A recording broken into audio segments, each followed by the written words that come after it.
produkto ng tunay na kolaborasyon. Ganito ay nilarawan ni Senate President Francis Chis Escudero ang nilagdaang 2025 national budget. Ayon sa leader ng Senado, hindi lang mga opisyal ng pamahalaan ang aktibong nakibahagi dito, kundi maging ang iba't ibang sektor at publiko.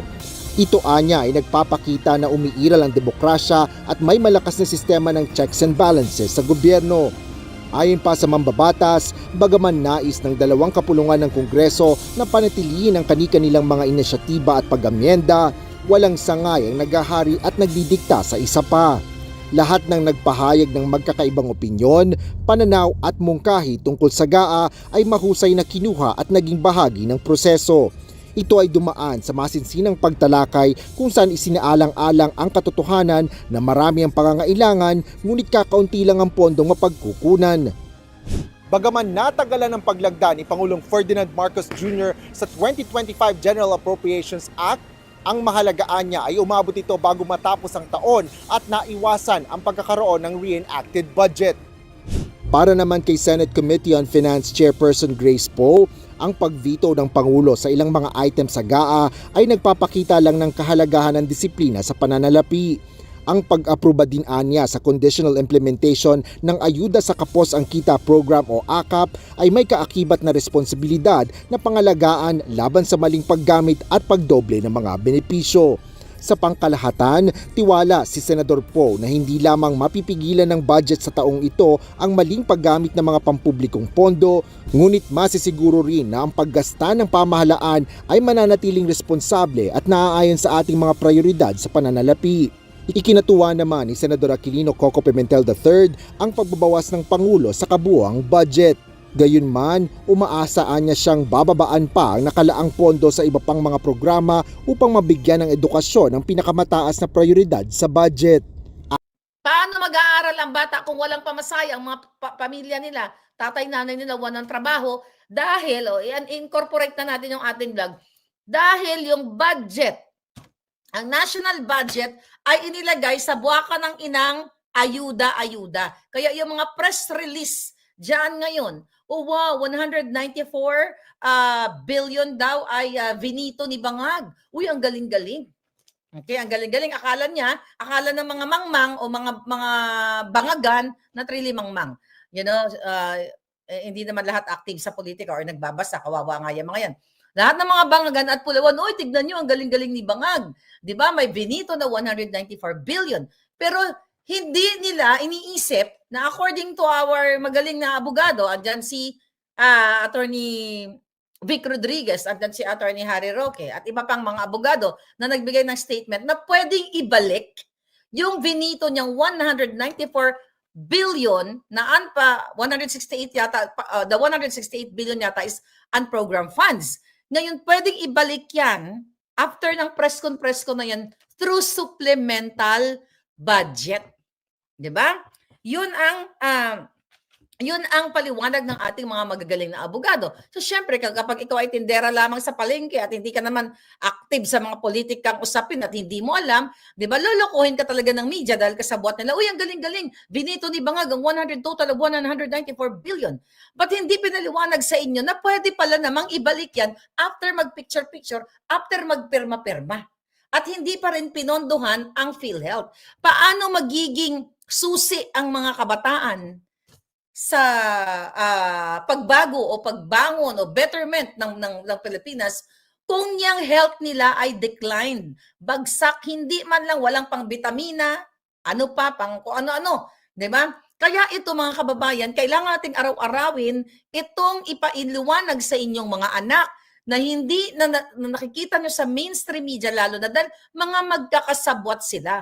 They failed to explain detalyado, mga trabaho yan eh. Di ba? Ang trabaho ko dito, magmura lang sa mga buwakan ng inang yan eh. Ipaliwanag kung ano yung 194 na binito nila, hindi lang headline. Ang galing-galing ni Bangag. Binito ang 194 billion. Galing. But, without explaining, sa ating mga palangga na nandoon pa rin yung how much is that?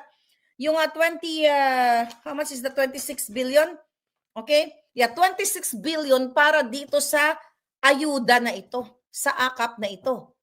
Okay, AKAP, AX na yan, na ang hahawak niyan ang mga buwakan ng inang mga nasa Congress. What else, mga kababayan? Okay? Yun nga, zero ang PhilHealth, ang DPWH, magkano yung budget nila? Anyway, it doesn't matter. Hindi ko na i-ano yung mga numbers kasi makalimutan nyo na rin naman yung mga numbers yan sa dami. Ang gusto ko lang ipaunawa sa inyo na yung sinasabi niyang 194 billion na kunyari na binito nila, yung line item na yon ay pwedeng ibalik. Kita mo paano kayo gagawin? Bago ituloy yung balikan natin si Rizal mamaya. Magbasa tayo dyan mamaya ng bonggang-bongga. Anong sabi ni diyan? Ni Harry Roque. Okay, yan, isang ginipit nila. 'Di ba? Dahil what? Dahil nagsasabi lamang ng katotohanan na si bangag ay bangag at nagsasabi ng mga katiwalian nila at idinamay nila sa kanilang mga pogo-pogo kahit wala namang involvement. Ano sabi ni Harry? Attorney Harry, binudol na naman ng Pilipino para kunwari ang pinakamataas na budget. Tinanggal sa DPWH ang 82 billion convergence projects. Walang epekto ang veto sa unprogrammed funds na 168 billion kasi wala naman talagang pondo na nakalaan para doon. Kasi unprogrammed funds nga yan eh. Ang sabi ni Spokesari, dapat lahat ng 288 billion insertions ang na-veto. Yun ang paliwanag. Kasi yung unprogrammed funds na yan ay hindi naman yan importante sa every fiscal year. Dahil yan, kumbaga, ang paliwanag na ni Attorney Vic, napanood ko yung kanyang live, ay kapritsyo lamang yan ng ng gobyerno o ng mga bangag na pupunduhan, kunyari yung ganitong project, actually, puro kadyutahan lang yan. Unprogrammed funds, 100 billion, 200 billion, kunwari, pero hindi naman napupunta talaga yan sa mga proyekto, mga infrastruktura, kasi ibubulsa din naman nila yan. It's the same thing dito sa budget na program funds na kung saan yun yung mga pangsweldo sa mga empleyado, let's say ng mga teacher, nurses, mga pampublikong institusyon, then pang-renovate, pang-tayo ng mga tawag dito, ng mga infrastructure projects and everything, di ba? May mga pera pa nga na hindi nila natin maipaliwanag in 2023, vlog natin the other day. Okay, na hindi nagastos, hindi nagmaterialize yung project. So whether yan ay program o unprogram funds, ay nanakawin pa rin ng mga walang hiya. Ano pa sabi ni Harry dito? Nandyan pa rin ang 28 billion na AKAP. Yun nga nabanggit natin. Zero budget pa rin ang PhilHealth at di pa rin nasunod ang 80% ng syntaxes ay nakalaan sa universal health care. Kita mo, paglabag sa konstitusyon. Dahil nakalagay sa konstitusyon na ibigay ang na hindi pwedeng zero budget ang PhilHealth. Dapat meron yang budget. Kaya nga sabi ni Harry, dapat binito yan yung total of 288 billion. Sabi pa niya, di rin na ibalik ang tinapyas na budget ng DepEd, AFP Retirement Pay, AFP Modernization Fund at para sa 4Ps. Kaya nga sabi ko sa inyo, mga brusko, ano pang inaantay nyo? Pero may magandang balita at baka, baka matapyas na sila, magurgur na sila ng tuluyan. Okay? Baka ma-preempt, pero alam nila yan. Alam ni Bangag yan na matatanggal na siya. Di ba, Bangag? Sulat ko lang to, baka makalimutan ko. Okay. Sulat natin to. Ayan. Okay, ngayon, ang sabi ni Harry, doble pa rin ang budget ng House of Representatives at 50% higher pa rin ang budget. Magkano yung sa House of Representatives nila? Okay? I think, ilang billion yon. Pinicturean natin kanina yon. Here's the budget nila. Okay, ito. Okay. House of Representatives, okay, education, saan yan? Department of Health, 267 billion. Okay. So ngayon mga palangga, zero ang PhilHealth, ayan. Okay, 21 billion. Okay? Ang Congress ay meron pa ring 21 billion. Imagine mo, meron silang 21 billion, meron pa silang akap. Hawak nila ang pera. Kaya tama si Inday Sara. 2 tao lang. Actually, it's not 2 tao. Diba? Si Bangag, si Romualdez, si Ko, yung mga buwaka ng inang yan, ang may hawak. Kaya kung saan nila gustong ilagay, doon nila ilalagay, mga kababayan. And Senate has 5 billion, okay, budget. Ang computation nga dyan ni Attorney Vic, pag pinaghati-hatian nila yan, ay 217 million each sila. Magtataka kayo. Can you comment, mga kapalangga? Magtataka kayo, paano kaya na ilulusot? Okay? Na itatransfer sa offshore account. May idea ba kayo? Okay, Maverick, Benson, baka may mga galing yan ng mga IT. Nagtataka kayo, binibit-bit ba nila ang perang cash?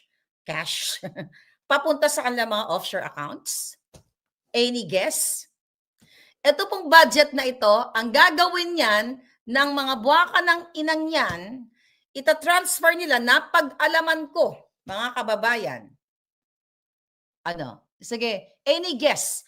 Paano tinatransmit, transmit or transport ang pera ninyo by SWIFT system daw? Okay, so napag-alaman ko, ang mga buwaka ng inang ito, pag-release ng budget 2025, idadaan nila sa dark web or pwede rin sa Bitcoin. Okay? Hindi SWIFT, Swiss account yata yung sinasabi ni Minda. Yes. So, dadaan, eto ngayon ang kanilang modus dyan. Kaya yung magagaling dyan, dadaan nila sa Bitcoin, isa yun sa kanilang process. Online transfer sa ibang bansa, yes. Kita ninyo? Kaya sila hangul-hangul at saka sila, nakasmile sila lahat.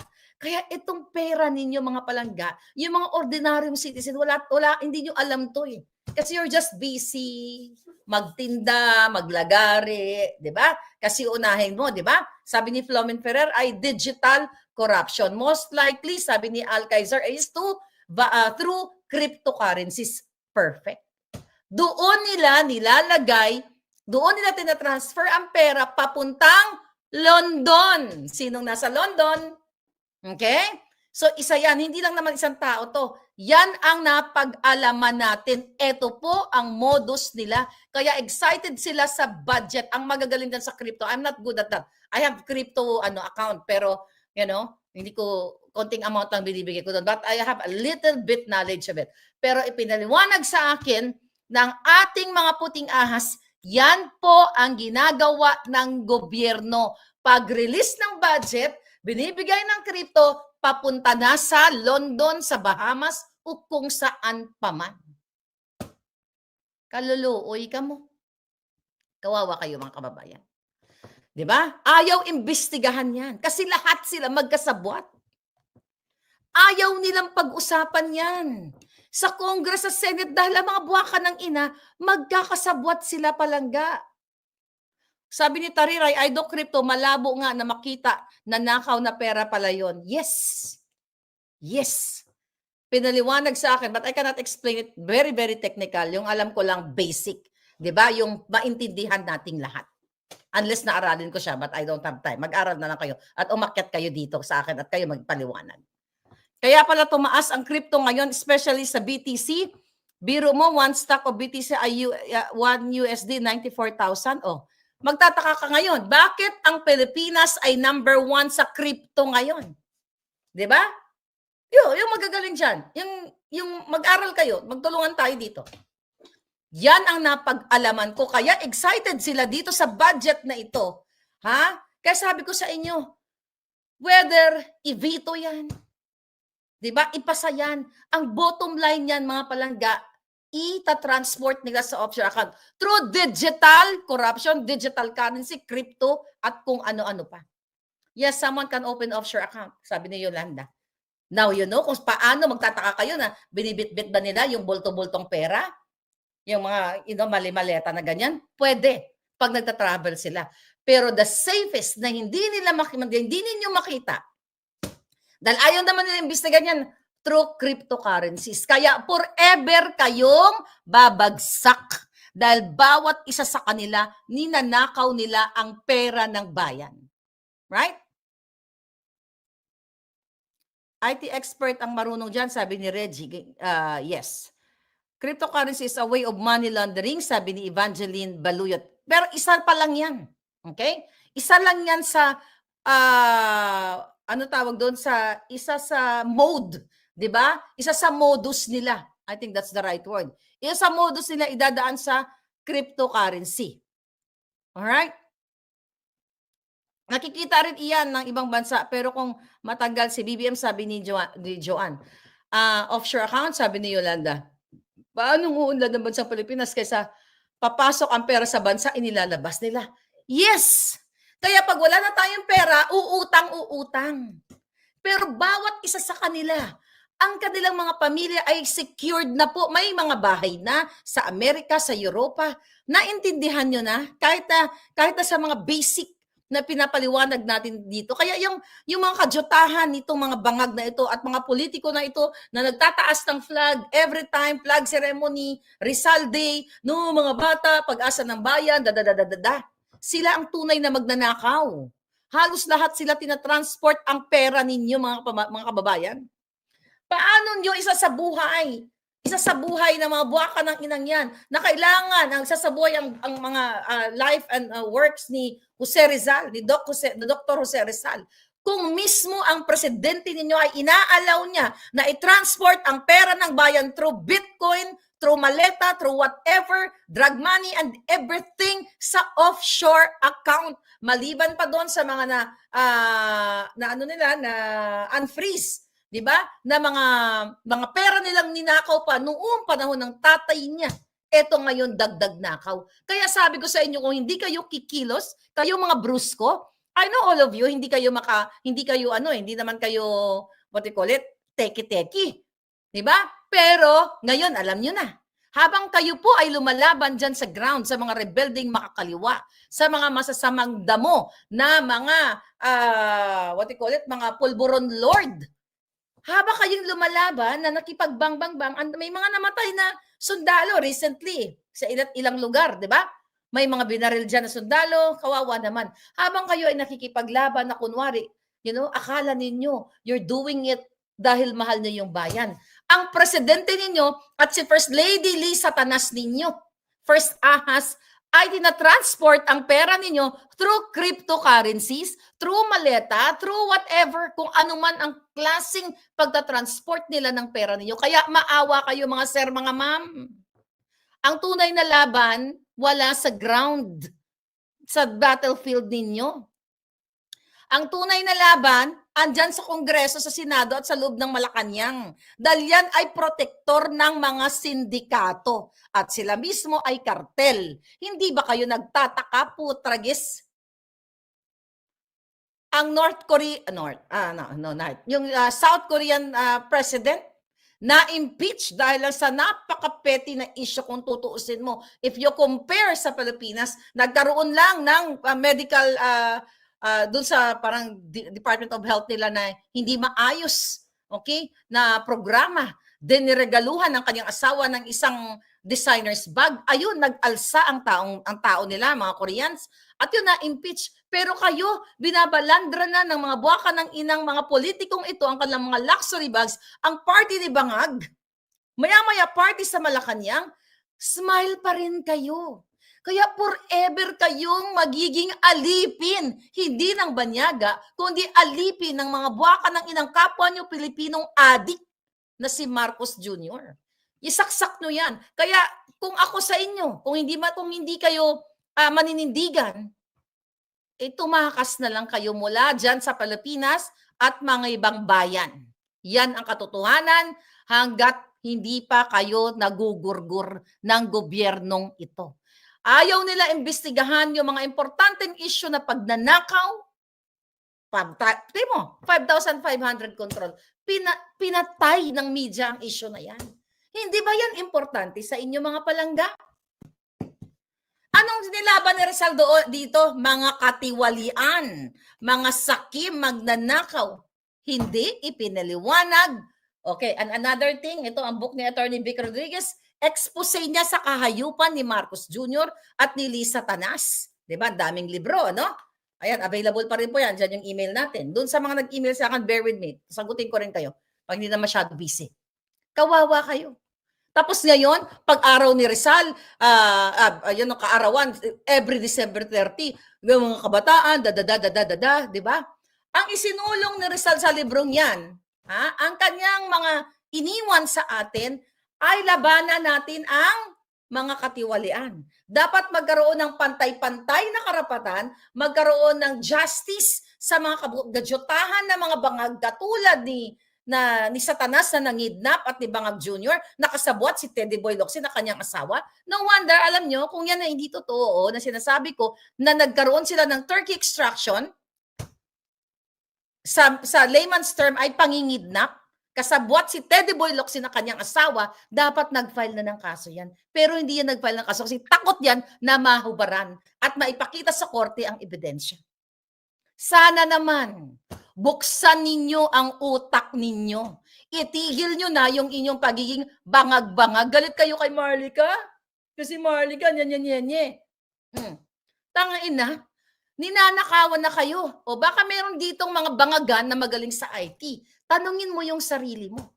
Yang pera yan, yung budget na yan, national budget na pinirmahan ni Bangag, shoot yan sa London. Shoot yan sa Bahamas. Shoot yan sa Switzerland. Pupunta ng Europa yan. Or baka ang iba sa Singapore. Ipapaputol ko ang lisos, ang bilat ni Lisa pag hindi totoo yan. Or both. Totoo, di ba? Ipapautod ko. At ang kasing liit, yung supot na ni Bangag, pag hindi totoo yan. Kaluluoy ka mo, kawawa kayo. Maraming tao ako, hindi pa ba halata na nagbubuwis na ako ng buhay dito? May assassin, tas kayo, tanga-tanga na lang, mga bangag pa rin. I'm not talking to you mga palangga, yung mga bangag lang. Of course, kakampi ko kayo. Kakampi kayo ng taong bayan. Oh. Hinakot na lahat. Okay? Yes, sabi ni Evil. Bitay dapat. Yun ang sabi ko. Dapat gayahin yung Romanian president at yung kanyang asawa. I think that was in 1989, kung tama yung pag-80s. Okay? Para safe tayo. Na ginurgor. Okay? Dahil sa pagnanakaw. At now ngayon, tinatransport itong budget nitong 6.3 trillion, hindi ito mapupunta sa inyong kapakanan. Hindi ito mapupunta sa tulay. Kaya tignan nyo, nung nagbagyo, yung tulay pasang kasing nipis lang ng bond paper o papel di hapon na wash out na. Kaya hindi natatapos ang inyong mga kalsada o binubungkal pa rin ang inyong mga kalsada. Matinong kalsada, binubungkal. Para makakuha ng pera, i-transport nila sa crypto. Ganun po kalala ang mundo nyo sa Pilipinas. Nasa inyong mga kamayan, tanungin ko kayo uli, di ba? Mayroon bang tao na katulad ko na magsasalita dito na isaalang-alang ang kanyang buhay na ipapagurgur ni Marcos Jr., ni Lisa Tanas at lahat ng mga demonyo dyan, nagpadala ng assassin dito sa Amerika dahil gusto ko lang mag-spread ng fake news? May tao bang ganyan? May tao bang magagawa ng kwento kapalit ang buhay niya? Tanga ka na lang kung hindi ka mag-iisip ng ganyan. Sabi ko nga, no turning back sa laban na ito. Hanggang sa huling patak ng dugo ko, hanggat hindi naaalis yan sa Enero, yung mga yan. At I hope, di ba, sabi ko sa inyo, remember, may nakausap tayong puting ahas na naghahanda na si Bangag Jr. kung saan siya pupunta. Napag-alaman ko, mga kababayan, noong December, I think 23, okay, ito bagong-bago to, hindi ko pa ito narinig. May kinausap si Bangag na isang mataas na leader ng Banyaga, wag na muna natin pangalanan. Kinausap niya at may mga nakakita na puting ahas doon. Na naganda siya, nakikiusap siya na kung pwede siya tanggapin doon na mag-apply ng asylum visa sa bansang yaon kapag sinipa na siya ng taong bayan at kayo yun. Kaya ako, kahit na everyday tayo galit dito, na nagkakaroon pa rin ako ng pag-asa dahil sa mga information na natatanggap natin. Okay? At sana itong mga bruskong ito na nagpaparating ng impormasyon ay magiging manindigan kayo, sir. Sir, tinatransport ang pera. Yung binigay sa inyo, barya lang yan. Yung binabayad sa inyo, suhol. Kung may pagmamahal kayo sa bayan, kung ako sa inyo, palunok ko yan kay Lisa. Ilang bilyon po ang itatransfer na naman the moment na permahan na yan. Pagpasok ng 2025, i-release na yung pera. Sabi ko nga sa inyo mga kababayan, kung matino ang namumuno sa atin, may makita kang project in fairness during the Duterte time. Ayan, si Duterte. Okay? During the Duterte time, hindi ko sinabing walang mga masasamang damo doon kasi may mga tinanggal si Pangulong Duterte. Kahit papaano nakita natin mayroong pagbabago. Sa panahon ni Bangag, pinangako niya, balikan natin ang 20 pesos na kilo ng bigas, puro laway lang yun. Pinangako niya 1 million houses in a year. Andyan si Acosar na mismo yung mga negosyo niya ay pabahay din na hindi na ito-turn over yung mga bumibili ng mga condo and everything, conflict of interest. Ayan, natupad ba na 1 million na bahay? Tanga ba talaga kayo? Pilipino ba talaga kayong matapang? O talagang magpapabudol muli kayo at talagang mamamatay na lang kayong mahirap dahil ninanakaw ang inyong karapatan? Huwag nyo nang aralin ang buhay ni Rizal. Sabi nyo sa mga anak nyo, ganito na lang, anak, kasi wala namang kwenta yung mga aral ni Rizal eh. Ang gawin mo, sabihin mo sa anak mo, mga anak nyo, mga bangag, magnakaw na lang kayo. Magtrabaho kayo sa gobyerno para magnakaw kayo. Don't forget about the story of Rizal na yan. We're talking about it kasi Rizal Day ngayon. What's the point? Paaralin nyo yung mga anak ninyo. Tapos hindi marunong manindigan. Magtuwad-tuwad lang yan sa TikTok. Hindi nyo i-educate. Kailangan na mga bata ngayon, yung mga bagong usbong, ay meron silang pagmamahal sa bayan nila. Dahil sila yung tagapagmana. Paulit-ulit na lang ba? 100 something years na. Diba? From 1896. Tapos pagpatay na tayong lahat, 100 years from now, or maybe 50 years from now, patay na tayong lahat.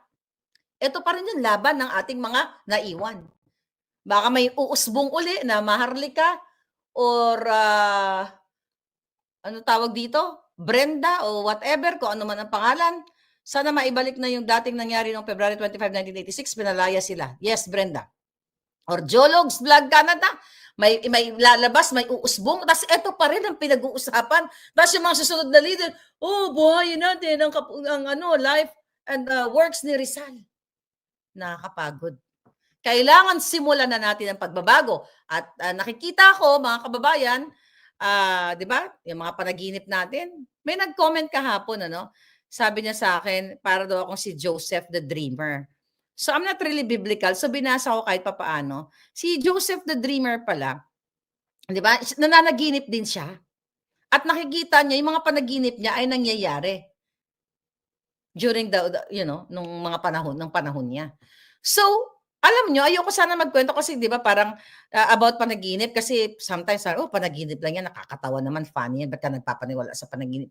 Pero talagang kailangan ko ikwento yung panaginip ko kasi ever since na ako'y lumaban sa mga bangag in 2015, hindi ko pa nilalaban yung bangag. Yung mga dilawan, hindi naman ako nananaginip.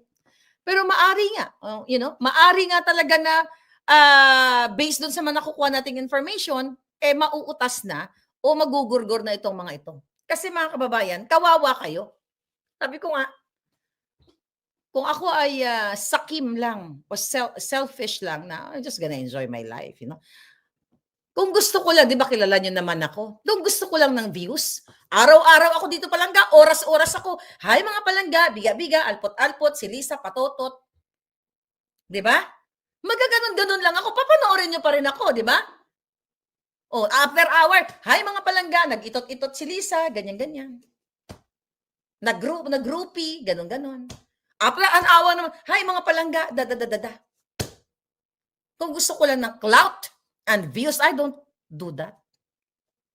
Bago natin ibuka ang bunganga natin, dapat meron kayong tapang na makukuha at meron kayong nakukuhang impormasyon.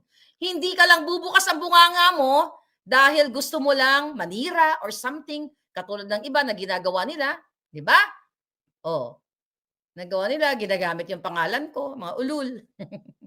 Ang dami kasi nagme-message sa kayo mga putang ina ninyo. Oh, yung mga gumagamit ng mga pangalan ko na nagme-message sa inyo. Hindi ko naman kayo kilala eh. Mga jutang generation tapos gusto nyo ng sagot? Ano yung kaputahan yan? To, oh. Huwag kayo magpapansin dahil hindi ko kayo papansinin. Dahil pinapansin ko, may alindog at brusko. Kung brusko ka, sige, magubad ka dyan. Pumasok ka dito, magubad ka, pansinin kita. Oh, di ba, Palangga? Putang inang ito, lang magawa sa buhay. Di ba, kung talagang lumalaban kayo para sa Pilipino, itigil nyo yung kababuyan nyo. Itigil nyo yung inggit nyo sa katawan. Ano bang kinainggitan nyo sa akin? Wala naman akong yaman. Gusto nyo death threat, bigay ko sa inyo? Pamana ko sa inyo. Mga yawa mo. Yeah, let's talk about fake passport later, mga kababayan. Di Erwin Tulfo. Yan, pinasabog natin na dahil may nag-send sa atin ngayon. But anyway, mga kababayan, may message dito. Okay. Yes. Hi, Palangga! My dear Cici, yeah, I'm doing live. Nag-text si Palangga. Let's mag-usap tayo mamaya, Palangga. So, walang kwenta ang pag-aaral ng buhay ni Rizal tungkol sa mga katapangan, mga pantay-pantay na karapatan, pagiging makadiyos, makatao, makakalikasan, kadyutahan. Wala yan. Hanggat pinapayagan ninyong bangag ang Pangulo ninyo at pinapayagan ninyong gipitin tayo nitong mga nasa Kongreso. Kagabi, pinag-usapan natin, di ba, na nagsulong sila ng isang resolusyon para imbestigahan tayo, mga vloggers, at kayo, believe me, maniwala, papatanggal ko, ipapalit, ano tawag yan? Dolitob, ano na sa Ilonggo? I cannot think the word. Lukat, no? Ipapaganon ko talaga yung lisong igitim na makyoho, ang bilat ni Lisa. I'm telling you. Mga kababayan, kung hindi kayo kikilos, imagine yung pera nyo dadalhin sa London. No wonder walang mga infrastructure projects. Tapos you talk about what? Kayo mga teachers, tama na po ang turo kay Rizal. Kay Bonifacio, wala na. Huwag na kayo magturo ng ganyan. Turuan nyo na lang para maging isang sindikato na ang Pilipinas. Turuan nyo, magtayo kayo ng pickpocket university para katulad sa London, the pickpocketers. Yung friend ko na dukutan. Okay, magtayo kayo ng mga sindikato kung paano sumingot ng pulburon, paano mag-manufacture. Yan ang gawin ninyo. You talk about Rizal, mapagmahal tayo sa bayan, kapwa, pamilya, and everything. Tapos paulit-ulit na lang, mga Palangga. Di ba? Tinuturuan, mga bata, dapat kayo ay isang halimbawa, maging huwara na anak. Kasi anak, ikaw ang pag-asa ng bayan. Tapos pagdating ng ganitong may pinuno kang magnanakaw, ano sasabihin ng mga nanay? Huwag ka na sumali dyan, anak. Well, yung mga bata, syempre, hindi kayo kasali. Tapos kayo mismo. Hindi tayo dyan sasali sa rally na yan. Kasi ano naman yan? Kasi ayaw natin makialam sa politika. Pero hindi nyo alam, sa bawat segundo ng buhay ninyo, yan ay nakaakibat ang politika. Bakit? Ang umahawak ng pera ninyo ay mga politiko. So hindi pwedeng, wala kaming pakialam kasi busy kami, ganyan-ganyan. Then you will die poor. You will die what? You will die dugyot. Kaya nabubwisit ako sa mga nagsasalta. Wala akong pakialam, may mga kakilala ako. Dito ka na sa Amerika, Marlica, dapat nag-aano ka na lang, nagpapayaman ka na lang, huwag ka na pakialam sa Pilipinas, hindi naman na magbabago yan. Ayun. Yun yung mga walang pagmamahal sa inyo. Na hindi nila kayang magbuwis ng buhay. Kasi they're all for vested interest. Sabi ko nga, you only live once. So dapat ipaglaban mo kung talagang meron kang pagmamahal sa iyong bayan ay isikapin mo na wag maging huwaran kang hindi lang anak, kundi huwaran kang mamamayan. Paano maging huwarang mamamayan? Mag-speak up ka. Kaya kahit saan man yan, ang rally man sa EDSA, sa Luneta o kung saan man yan, kapag sa tingin ninyo, nakikita ninyo ito na, ang hudyat, go. Okay? Mga antay ang mga yan, madam, sabi ni, Jesusa Faye Castillo. Kawawa talaga Pilipinas mga palangga. Watching from Ormoc City, sabi ni Philippine News Recap. Okay? Happy New Year, Bongis. Okay? Sana ilang araw na lang, sabi ni Sulong ng Pilipinas. Yes. I wish I can tell you, no, wag na, hindi ko kasi pwedeng sabihin. Ba talagang mayroong big thing na mangyayari aside from not EDSA, the INC, the January 13 diyan sa Pilipinas, suportahan niyo 'yan. Okay? Ang EDSA Friday group susuporta 'yan. Pwede ba, mga palangga? Ang laban natin dito, kaya mahirap tayo manalo. Dahil may mga grupo, okay, na pilit sinisira tayo, sinisira nila ako. Ano masisirain niyo sa akin? Lahat ng panira ginawa na nila sa akin, umepekto ba?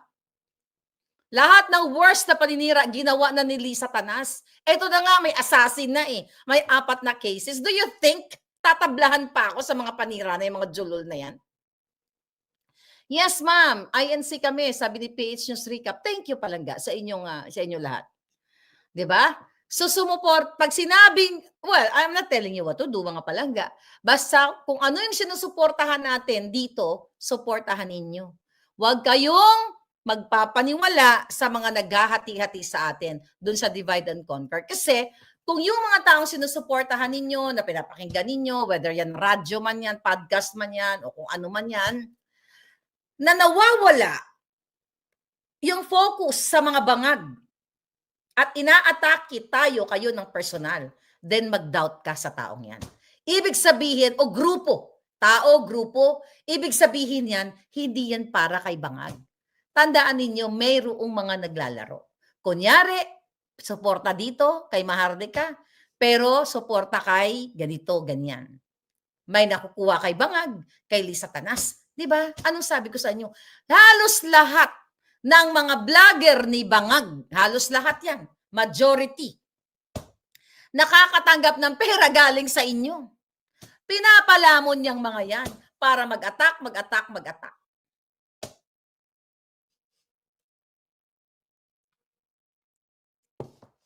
Yes. Kaya kung ako sa inyo, mga palangga, mag-ano na kayo, maghanda na kayo dahil ang January is the big day yan, big month yan. I mean, maganda yan. I hope tuloy-tuloy na mga kababayan. Wala pong kwenta ang mga tinuturo ng teacher ninyo, natin, na natutunan natin, di ba? Nagdrama-drama pa tayo sa El Filibusterismo na to eh. At no limit ang yuri, sinasabuhay pa natin to eh. Meron pa tayong mga stage play, remember that? Sinasabuhay natin si Josephine Bracken, si Padre Damaso, ayan, mga ulol na yan. Sino pa mga karakter? Sino mga karakter na natatandaan nyo?